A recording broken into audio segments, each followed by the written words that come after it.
Good morning, কেমন আছেন? আমার নতুন আর একটা ব্লগে আপনাদের স্বাগত জানাই।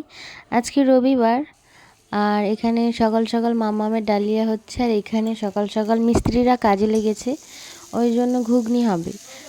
তো ওই জন্য পেঁয়াজ ভাজছি। এখানে অনেকটা ঘুগনি হবে, প্রায় 7-8 জন কাজে লেগেছে, তাই এক কড়া ঘুগনি করব এখন সকালবেলা। এই যে ঘুগনি হয়ে গেছে, ঘুগনি হয়নি, ঘুগনিটা চাপিয়ে দিয়েছি। তো এবার যেগুলো এখন বাজার করে আসবে আজকে, তো তারপর আনাজপত্র কাটা হবে। তো জানি না কি রান্না হবে। তো পলতা শাক ছিল, মানে পটল শাক, ওখানে আমি আর আমার মা এখানে পটল শাকটা কেটে নিচ্ছি, কারণ এগুলো কাটতে অনেকটা দেরি হয়, আস্তে আস্তে অনেকক্ষণ লাগে। আর বাড়িতে মা এসছে, ওই জন্য মাও আমার সাথে কাজ করছে। আর এখানে সকালবেলা ব্রেকফাস্ট করছিলাম আগের দিনের বিরিয়ানি রাতের। আর মাছ এনেছে এখানে পমফ্রেট মাছ, পাবদা মাছ, বাটা মাছ, পোনা মাছ, ভেটকি মাছ, অনেক রকম মাছ এনেছিল। তো সব মাছ ফ্রিজে ঢুকিয়ে দেবো।